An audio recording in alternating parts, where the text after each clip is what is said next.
Hey, everybody, and welcome back to Set the Pipe, another episode. I'm Sully, and I'm with CK. And then there's Bear. Hey. And DDT is on today with us. Today, guys, we have an NCAA champion coach, NCAA Coach of the Year with us today for Division III, John Ellman. Thanks for coming on Set the Pipe, buddy. Hey, man. Pleasure to be here. Excited. That's cool. Hey, so what we usually do is Dave, when he brings on a guest, we let him go ahead and do some bios and introductions, and then we'll get straight into the interview. DT, what do you got? All right. Today's guest is John Ellman, the head women's volleyball coach at the University of Wisconsin Oshkosh, where he's turned the Titans into a national power with a 37-2 campaign, a 33-0 regular season run, an NCAA Elite Eight appearance, and most recently the program's first ever national championship in 2025, where his team swept the entire NCAA tournament on the way. Beyond the numbers, Ellman's story runs from park courts in Door County, Wisconsin. I hope there's some good stories because there's some good articles about you from up there, John. Building through the years, some of Wisconsin's largest club programs, developing more than 100 future NCAA athletes, all anchored in a player-driven, culture-first approach that's redefining what sustained success looks like in Division III volleyball. Guys, if I could read you just some of the highlights here, just some of his accolades. Yeah, please do. Division III National Coach of the Year. That's the AVCA National Coach of the Year in 2023. Numerous Region 8 Coach of the Year honors. The WIAC Coach of the Year. 107 volleyball players through the Wisconsin Volleyball Academy have gone on to play Division I, II, and III programs. He is a member and was inducted a few years ago into the Wisconsin Volleyball Coaches Association Hall of Fame in 2021. He's a former head coach at Lord's Academy and has served in numerous positions in the Badger region, USAV region, volleyball things. I have to tell you guys this as well, because I found this fascinating. Sorry, John, I got to say this, but took over the program in 2017, officially after 1 year of assistant coach, if I have that right, in 16. So went to, didn't make the NCAA tournament in 17, 18, and 19, but did go to the conference tournament. And then the season gets canceled. If I read this right, Corona did it. And then you came back, and ever since 22, it's been NCAA tournament, finished 17th in the nation, back-to-back in 23 and 24, 5th in the nation. And obviously in 2025, went 6-0. And didn't drop a set en route to the national championship in 2025. Welcome, John Ellman, to the podcast. Dude, John, what have you done lately, brother? Yes. Wow. Are you kidding me? No history majors here, John. Come on now. Yeah, super CK? happy for COVID, you know? No joke. No joke. We talk about that real quick. The picture behind you, is that your guys' arena or your stadium? Yeah, that's my back wall here in my office. So that's our arena setup. Yeah, in our field house. Division III arena. I think this is a great, kind of segue for, we talk a lot about, men's Division III on this podcast, but we haven't talked a lot about women's Division III. We do talk a lot about Division I with the growth of it, but I think it's pretty cool to look at that arena behind you. And I don't think a lot of folks who think D1 or bust is what you need to do don't realize that schools like yours who are very successful have facilities like that. That's a great picture, and that's awesome. So what has made you successful at Wisconsin Oshkosh to be in that national discussion, as Dave just said, for the last 4 or 5 years, top 5, top 6 in the country? What are you doing different maybe than others, or how's it going for you, and why so much success? I wish I had a really direct answer, because then I would just try to keep repeating that, but I think I don't know what others do. And so comparatively, I kind of struggle with that question. I just know what we've been trying to do. And so I think it helps to go back maybe to origin story. When we started here, I was in the Coaches Association, and I was doing high school volleyball and running a club, and the coach burnout that everybody experiences at some point or multiple times in their career was surely a thing. And so I had this kind of fork in the road. Am I going to stick in volleyball world, or am I going to go into kind of architecture, engineering? And when we decided to stay volleyball, it was this has to be good for our staff. This has to be good for our families. This has to be good for our kids, and the things that we talk about for my own well-being or the well-being of our family has to be consistent throughout the player experience. And so like there's so many things that it takes to be successful, as you all know, but I just think from like a cultural standpoint, that's one thing that we really care a lot about, is like how to make that happen. And we can surely talk more about that and unpack that. And so the cultural piece is one. This institution in itself, like you're looking at a 6,400 seat arena behind us. And so there's some things that our university has that help us with recruiting, and the amount of majors we have. We're the third largest school in the state of Wisconsin. And so that helps, we can offer nice facilities, a wide variety of really quality majors. We're in a market in Wisconsin. If you're unfamiliar, that's there's no one huge city. Like we're 80,000, but then the next city north of us is 40,000, then 100,000. And so we're in this like 500,000 population center, just like town. And so within 90 miles, it's just a lot of really good volleyball. And we've got, good schools, industry, commercial, all this stuff is kind of in this little, we call it the Fox Valley in Wisconsin. And so when you take, I think what the campus offers, what our athletic department does for us in terms of just their support, yes, there's also limitations at every institution. And so we have those as well. But I think the superpower for our administration is like this autonomy, really, like, hey, here's what we can do for you, and then within that framework, just go let it rip, and we're going to support you, and you can be creative and go find ways to do stuff. And so when you kind of jam all that together with an amazing staff, like one of our assistant coaches has been here 14 years, another's been here 9, the fourth is here in her 3rd year, and she's the Dovo for Love Madison, but works with us in the fall and the spring. And so like this group of coaches that are just kind of in it to stay here and in it for the long haul really helps, just keep the engine going. And then I think we just generally have like a dumb to smart file. Like we've never figured it out. And so we're just constantly changing things year to year in every aspect of what we do. And so I don't know that I directly answered your question. I just rambled on, but through that word salad, jam it all together.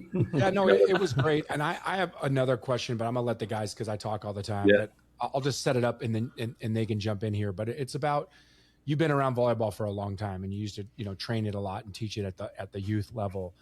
In women's volleyball, whether it's D3 or D1, what would you say the biggest difference is in the last 15 years from then to now when you coach it?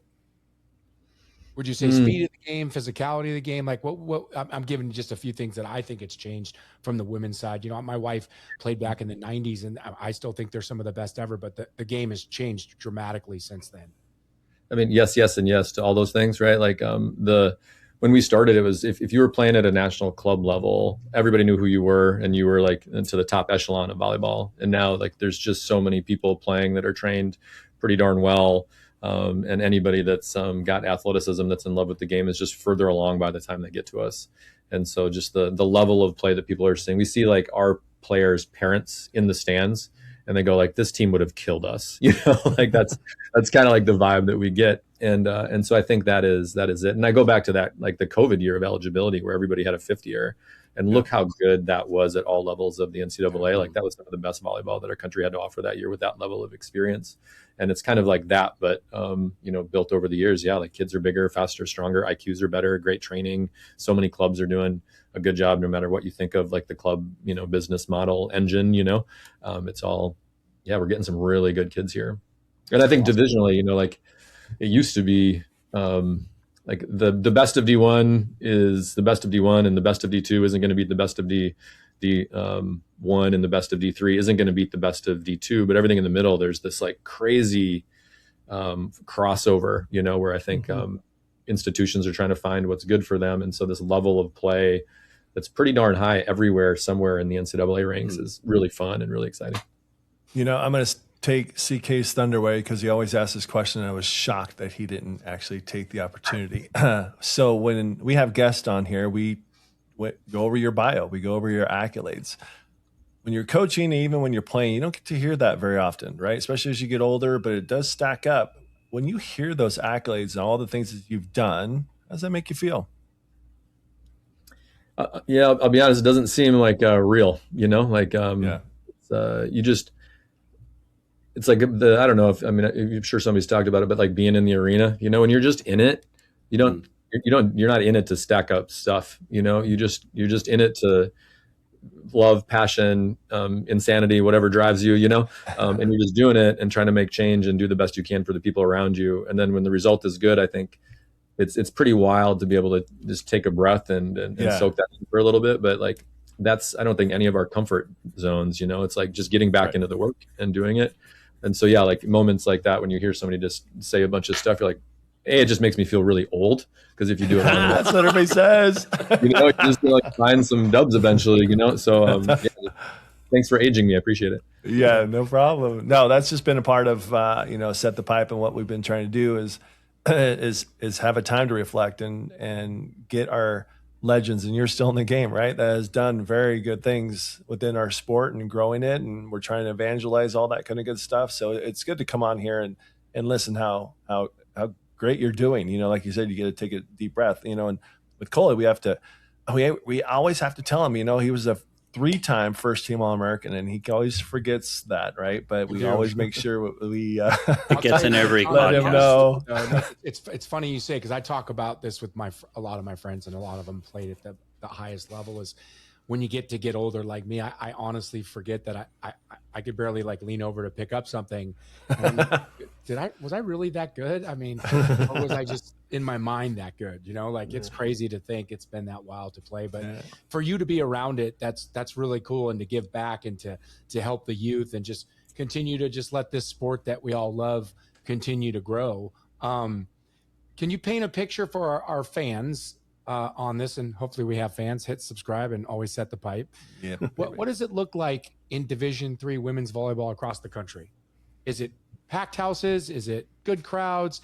Is the level what we're starting to see on at the D1? I mean, they're on NBC or CBS or these big ones. Are you guys getting TV coverage as well? I mean, our only real TV coverage is in the NCAA tournament when ESPN picks it up. I think the streaming services and what different conferences are doing is interesting. Like some are like pay-per-view systems that they're trying to grab some revenue from. Flow Sports is a big one.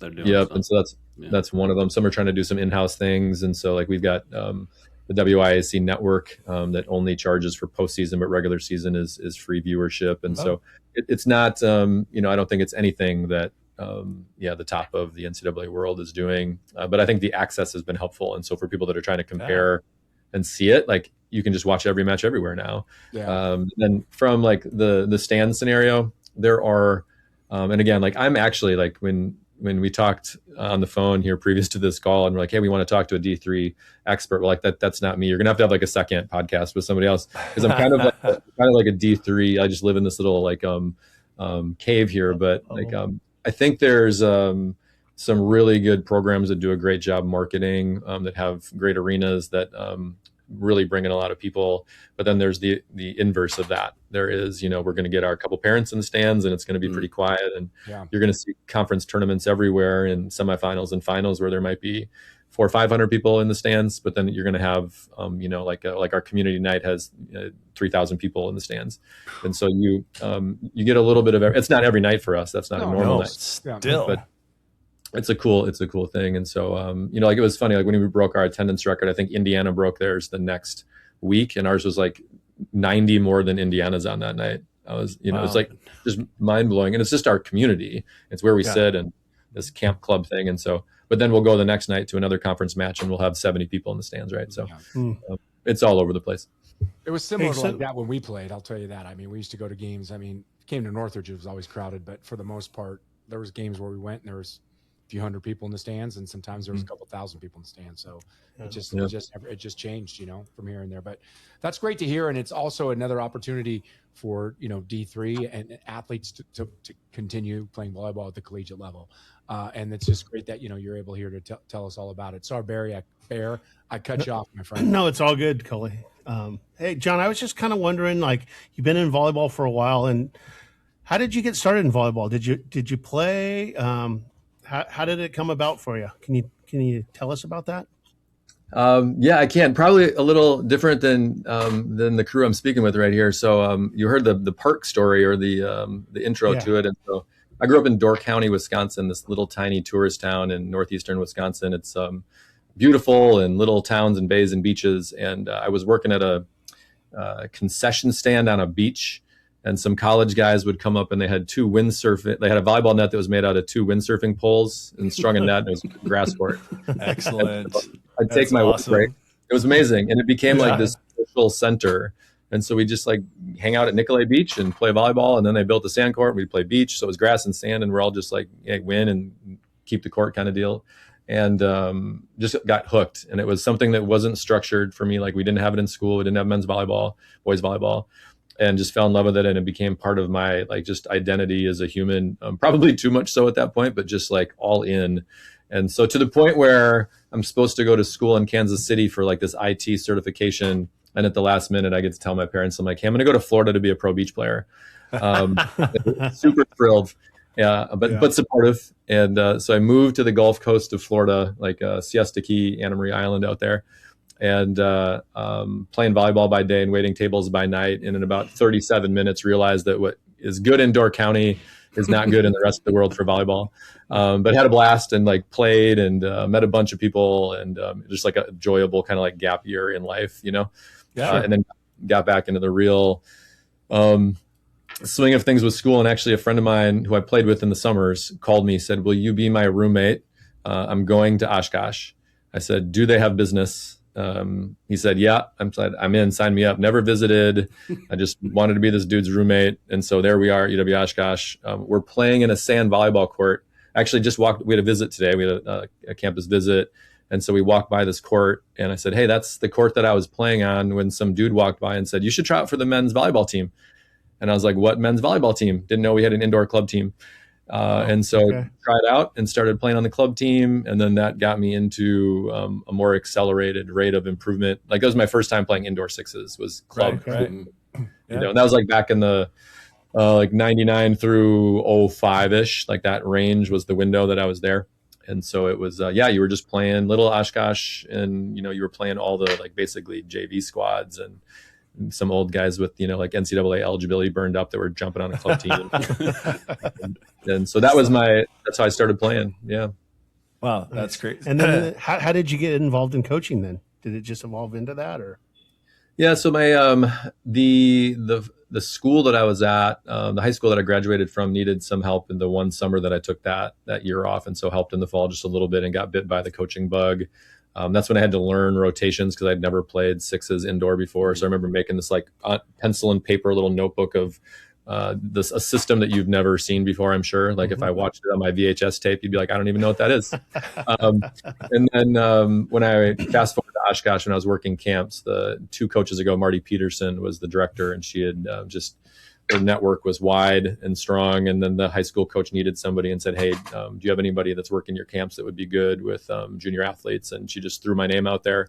And so I got another kind of free pass into a coaching opportunity, and loved it. It was at Lourdes Academy. I started there as an assistant coach after I'd been up at Gibraltar High School doing JV freshman stuff. And so my first real coaching with mentorship in a structured program at the varsity level was here in Oshkosh at Lourdes Academy, and was there for 12 total years. And so that was really the kickoff. How old were you when you started that job? That job, it was 04. So I would have been like early 20s. Early 20s. I got to tell you, you know how many people, 2 things, that don't follow their dream like you did, right? At the same time, there's a lot of people that stay in their bubble, small towns, USAs, and then they're king of the beach where they're at. And then they go to the higher end and they're like, oh, a lot of people don't do that. They're just still the king of the beach, and they talk a good game. But man, you actually get to tell people and anybody around you, I actually did it. I went out there. I gave it my best shot. I did follow my dream. Didn't work out, but nonetheless, there's a lot of people that don't do what you did, man. That's kudos to you. To me, that hits home. I'm a big, like, go follow your dream. You know, you're young, go do this thing, and have your parents back you, man. That's super strong, John. Real strong. What I find pretty rad in the 2 things. One is, and I want you to just kind of tell it again, if you don't mind, for 15 seconds, the two poles in a net and how you and there's a reason why I want you to tell that again, if you don't mind, how you just started playing for the first time, like what exactly it was again. Yeah, it was grass ball on a beach with some college guys that had 2 windsurfing poles that they strung a net on and just tensioned them down. And, you know, that was it. We were just, Okay, we had no so lines. the reason why I brought that up again is I wanted the fan base here to hear that. Like, you're a guy that's never played the game before, and there's not even a volleyball net. It's a makeshift volleyball net, and you fell in love with the game. It just goes to show you that you really can play volleyball almost anywhere. If you find the game, look at the game, want to play the game, go play the game. Look what it's done for you, John. I mean, we've already went over this a million times on ours of what it's done for us, but a kid that's never played it, all of a sudden you're playing it. Now you just won a national championship as the head coach for the school that you went to. I mean, you talk about dreams coming true. And like Patrick, like Sully said, is like, reaching for your dreams. Boy, that's the American dream if I've heard it, right? Like just trying something new, having people support you, finding ways. And the other point I'll make, and then I'd love to hear you just, talk a little bit about it, is I've always thought back when I was younger that you had to play the sport or know the sport to become a great coach. I've changed my tune for a long time now for that. Since years ago when I was playing at nationals with these guys, I think you can learn it. I think you can care about it. I think you can be passionate about it. And you played it, right? But you became a coach not from because you played college volleyball and then you're like, hey, let me go become a coach. You actually became a coach from learning how to be a coach by loving the game of volleyball.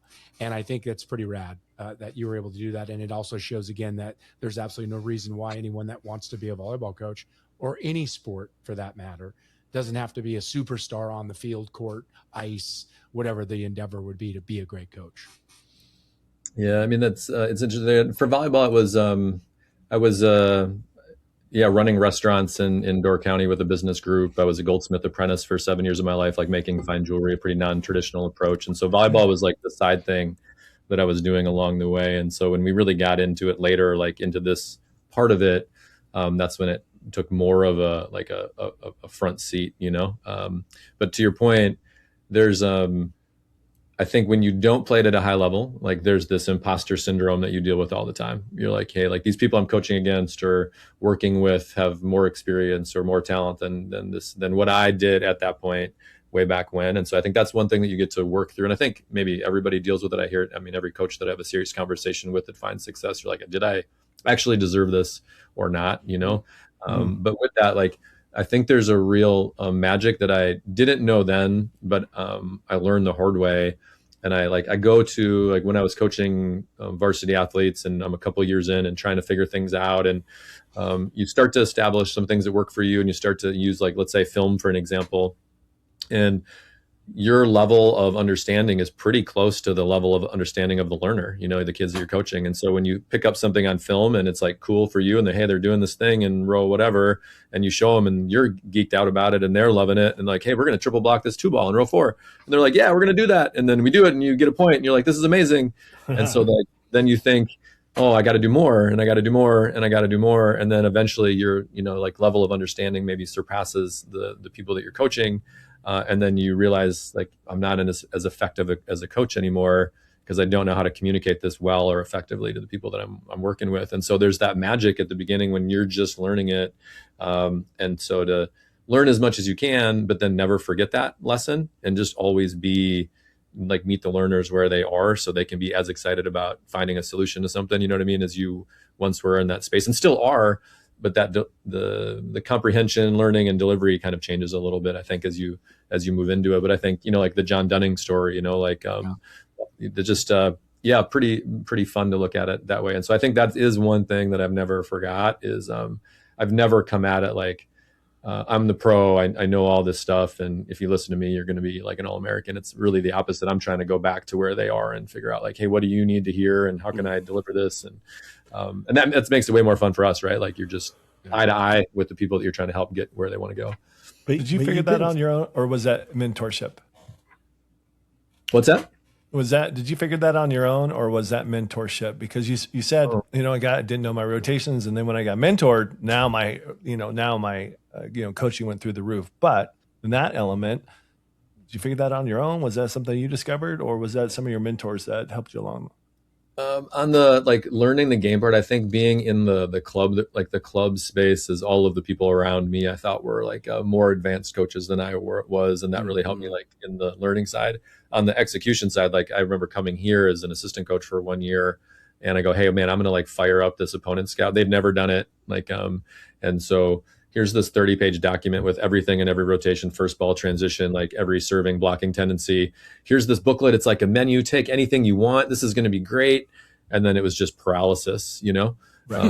So Yeah. since that point, I get it was, let's dial this back a little bit and put it on a Post-it note, you know? And so that's actually learned the hard way. Like I gave it to a real team in college and they were like, this is so cool. And I was like, yeah, my ego feels so good right now. And then it was like, we're not playing very good volleyball. So, Right. yeah. John, can I ask you a question? We had Marv Dunphy on earlier this year or late last year, and he said something interesting. He said that he felt that he was a better assistant coach than he was a head coach, at least early on. And I remember Sully was like, "Yeah, absolutely. I know coaches said the same thing." I'm just curious, were you, I don't want to say born to be a head coach, or when you got that assistant coach job and then the next year you went into head coaching, like, one, was it already written in the stars? Is that the reason? But two, were you ready? And when did you feel like you're finally a head coach? Does that make sense? Like you've transitioned out of assistant role? Yeah, it's a really interesting question. Like, so I had been like in the high school and club space, only a head coach, hyper burned out, took actually a marketing job with GMS and then became an assistant coach at Oshkosh because I needed like a break. I needed to like, is this really, do I want to do this? You know, like I was just burned out. And then so when the head coach left and they're like, hey, you should apply, it was like a real, like, I don't really know if I want to do this. And so it was a family sit down, you know, situation. And then when I started here, I didn't know if I wanted to be a head coach or if this was what I should be doing, to be honest with you, you know. Okay. And then you just work through that. And then when we started to realize like how many things there were that we could build upon and change and make, you know, different and healthy, that's when it started to like, there were like a little bit of momentum there. And then I'm like, okay, maybe I still don't, like, if my dream job is assistant coach, great program, just sit in the shadows, never have to do an interview. Like, so that is my dream job. But so like, there's that. Sorry that didn't work out. Yeah, sorry, man. We got you before. Appreciate you coming on here and being interviewed. Yeah. Yeah. No, but so now it's like I've just I'm just excited about doing the work, you know. And so I don't really know where I fit as a head coach or assistant coach, but if I didn't have to be in the limelight and got to just do what I'm doing, that would be like the dream gig. So maybe a little similar vein there, I guess, you know. Yeah. Can you go back to the season of 2025 and kind of just walk us through that and how it started, ups and downs, finished strong, ran the tournament, all that? Can you walk us through that year or that season? Yeah, there's a couple things. One is we scheduled just this crazy schedule.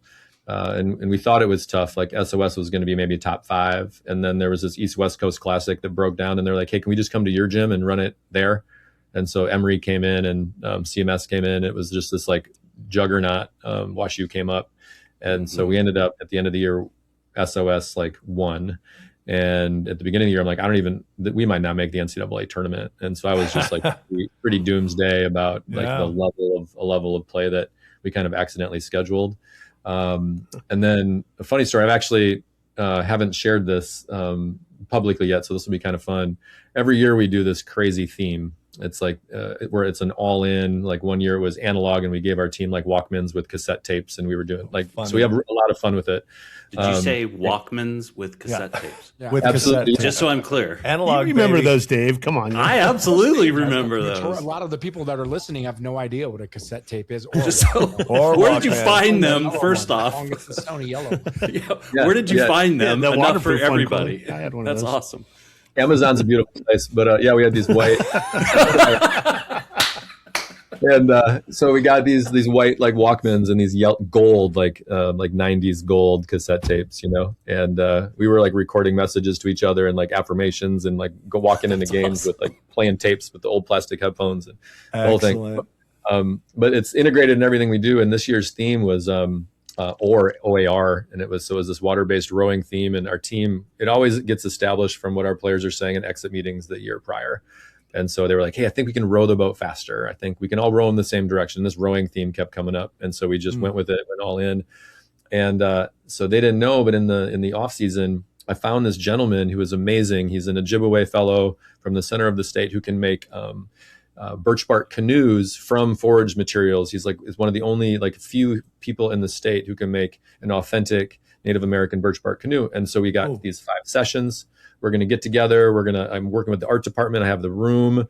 There's all of these amazing themes about just tribe and past, present, future, family, all of this stuff, ripples in the water. I'm just geeking out on everything, everywhere we can go with this thing.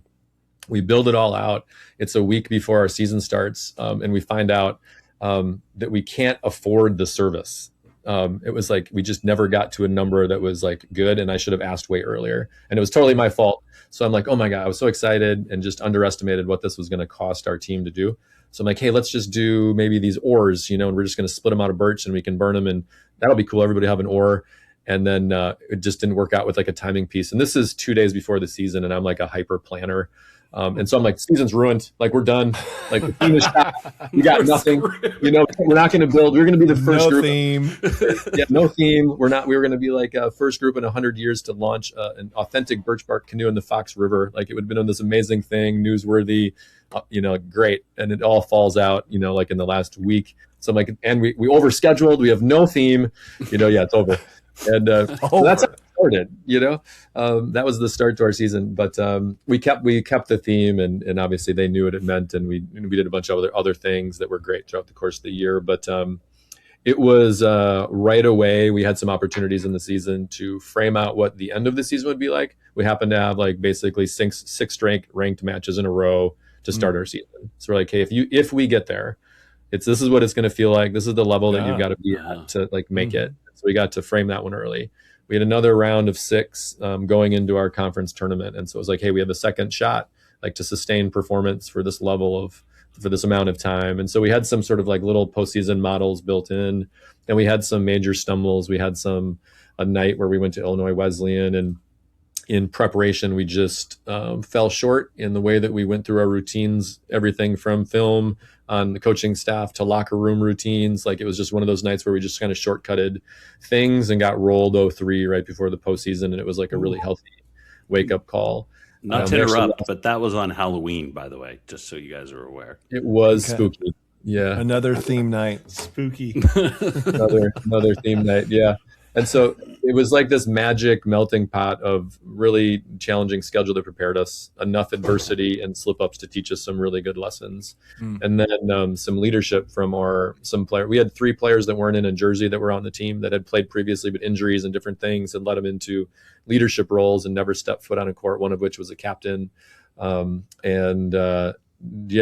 those 3 humans in combination with our entire crew, it was just all the pieces fell together. Really lucky, healthy, all the stuff, right? Don't know that there's a recipe that you can repeat any year, but those are some of the components that kind of help be that situation.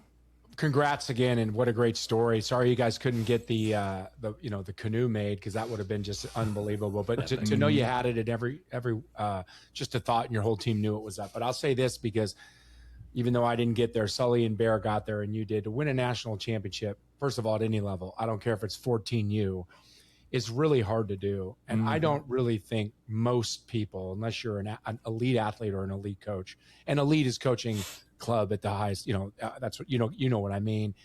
I don't think people truly realize how hard it is to win. It's almost impossible. And when you do it, like you just said, you don't know how you can repeat that, or, just things happen all the time in those magical seasons where you end up winning. And these guys also know, just like I do, what it's like also to go through all of that and get to that magical season and lose. Yep. Right. And just goes to show how hard it is. So to piggyback off of Bear's question, you talked about 25, you told us about it. What does 26 look like? I mean, are you going to repeat? Do you have a lot of the same folks back? Where do you stand? Yeah. I mean, we get asked that a lot now, right? Like, from a nuts and bolts standpoint, we graduated 3 amazing leaders that weren't in a jersey. We graduated both of our setters. We were running a 6'2". We graduated an Apo that was like was on the court for us quite a bit on and off throughout the season. We return all of our scores. All of our All-American scores are back, all 3. We've got a great, maybe our strongest recruiting class in a long time. And so like from that standpoint, everything looks great. Our goal every year has been to win, like the things that you put on the board that explain the process that are outcome goals, those never change. And so it's really easy at the beginning of the year, just be like, it's got to be NPIs here, regular season, conference tournament, right? Like get the bid, regional championship, like just we're checking boxes there. I think the part that changes is obviously how you go about that. What are all of the little process pieces that you're focused on to give yourself an opportunity to achieve those outcomes? And so the way that we like frame it internally is like, well, winning a championship was always the goal. The only difference was we happened to do it last year. And so going back to the drawing board about how we want to do things day to day, what needs to be better than it was last year. That's all like where our primary focus is, to the point where like our theme this year is a remix. And so like, we're making tracks and, turntables are already in my office. So got some fun with it. But like, it's like we made a hit, but we can mix it up and make it even better. It's kind of the goal. And well, that's the thing. Like you could have the greatest season of all time and not win the championship. And you can have a not shitty season, but an up and down season and win, right? Like it just, doesn't mean it's the best team you ever coached, the worst team you just, it's the outcome is a championship, right? Which is what you always shoot for. But exciting to see what happens this year. Yeah, us too. Like getting back in it is probably our safe place, our happy place. And so it's like, can we just get here already, So excited. No change to your coaching staff? Same Nope, team? everything's the same. Yeah. Your recruits, are they local? Are they within the state? All of them within the state, or like how do you go about your recruiting? Yeah, we furthest is Brazil. We've got our first international student coming in from Brazil this year. It's a great, amazing family. Just like great kiddo, and so excited about that.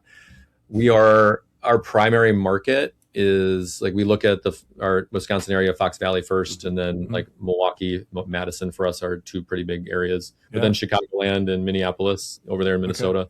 Okay. Like that kind of 3-state area, Midwestern hub is where we focus our energy. And then there's always some random connections. And so we don't really have, that's a whole nother podcast too, but like, I wish there was just this recruiting plan that you could follow and it equals getting great kids. And I just feel like every single year, what we thought worked last year is just completely different the next year. And it's connection based. And so somebody's got an aunt or uncle that graduated or went to Oshkosh and you pull on that thread. And crazy. Yep. You just keep going. And so, we just want to be really strong in the Midwest and locally. And if there's some cool thing that happens from elsewhere, then we you track did that down. Warn your Brazilian family about winters up there, right?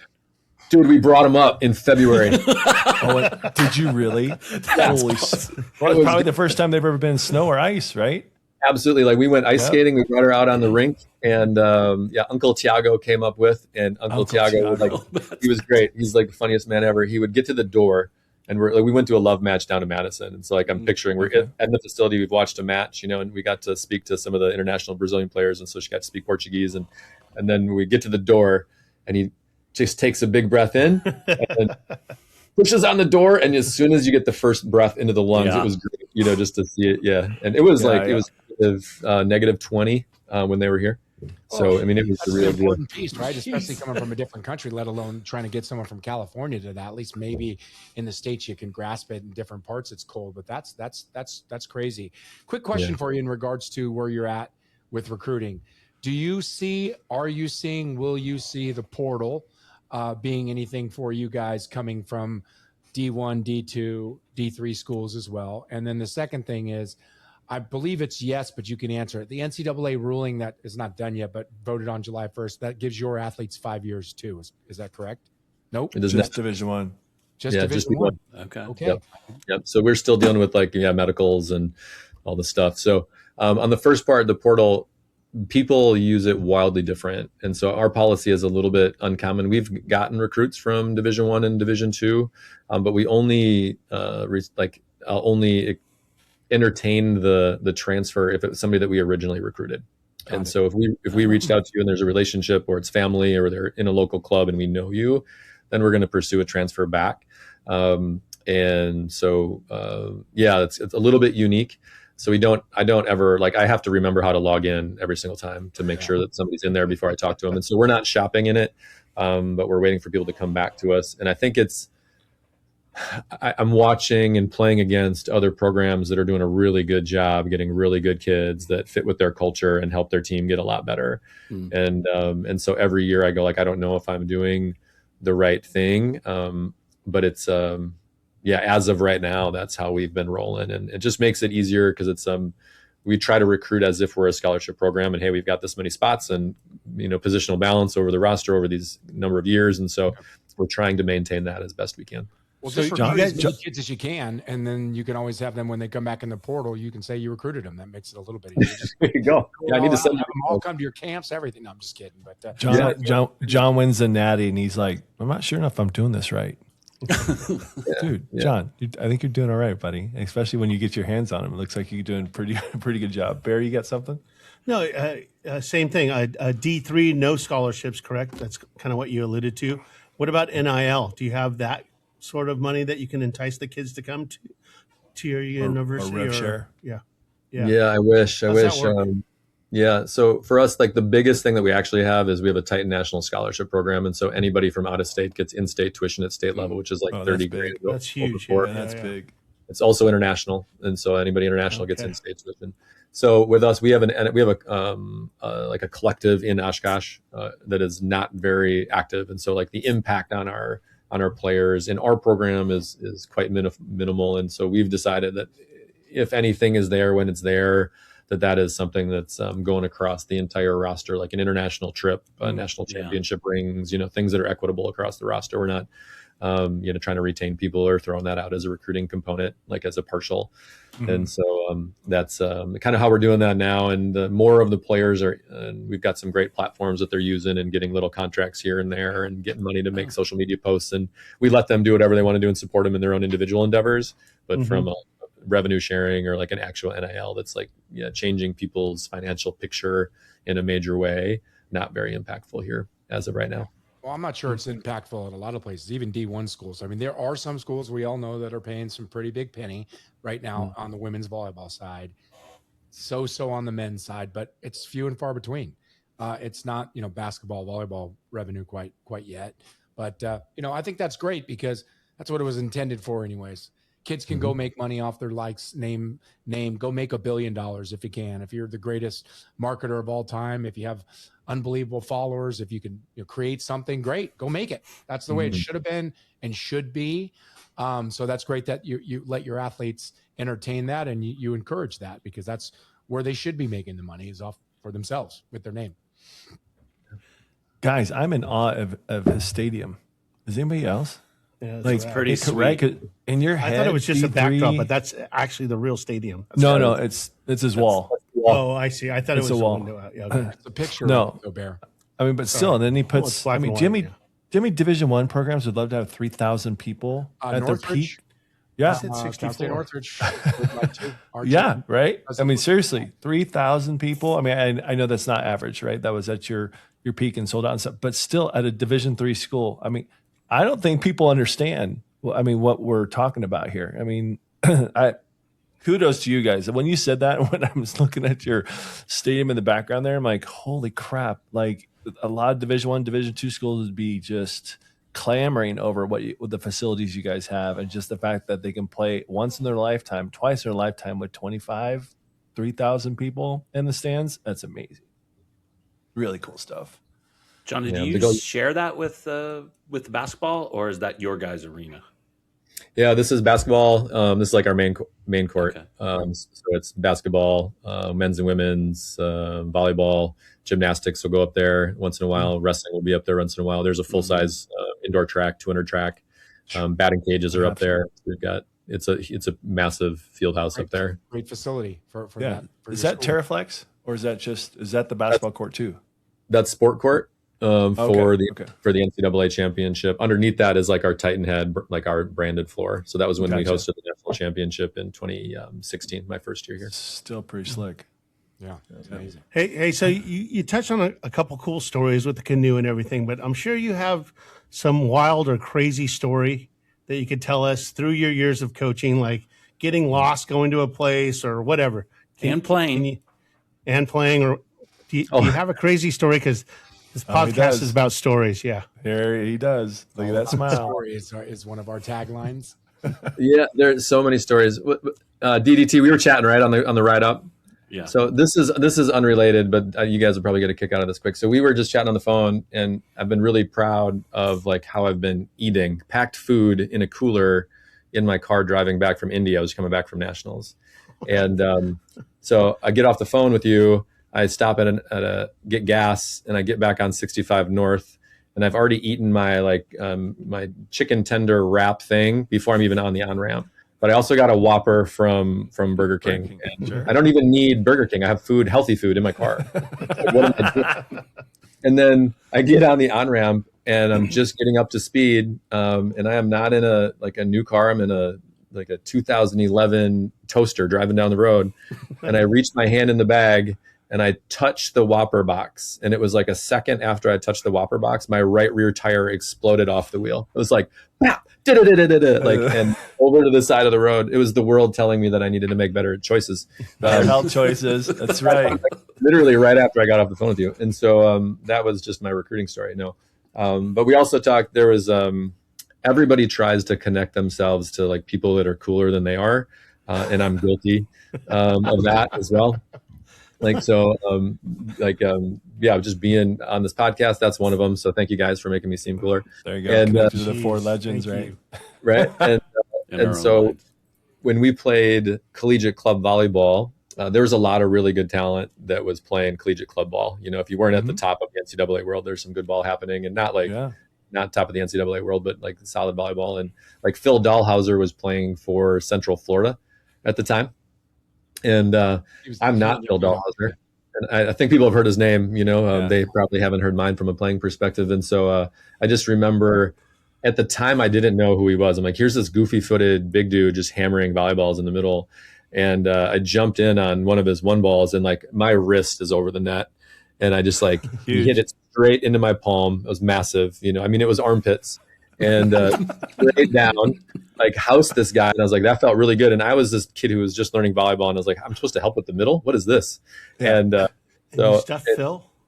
I did. Straight down, baby. Wow. And Phil does not, like, there's no way this is even a blip on his radar. He's like, this 6 foot dude. Like, I don't remember that at all. So I didn't even realize who he was until years later. And we're like, wait, Phil Dahlhauser. Like, he played for Central Florida. Wait a minute, I blocked that guy.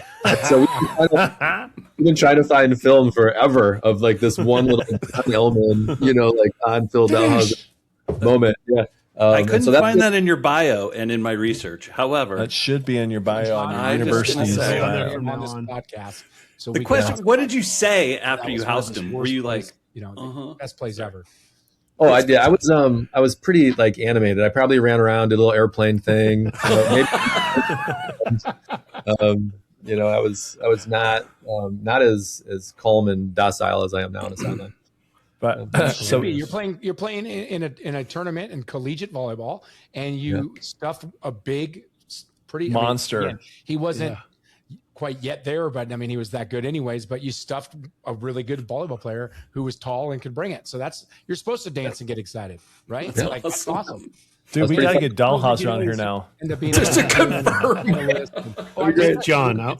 We're getting Phil on here so we can talk about, forget his Olympics and his gold, forget his medals. We want to talk about John. That's right. Getting over the net, stuffing him. John, where was this at? We got to bring you in, surprise guest for that one. To be honest with you, yeah, it was.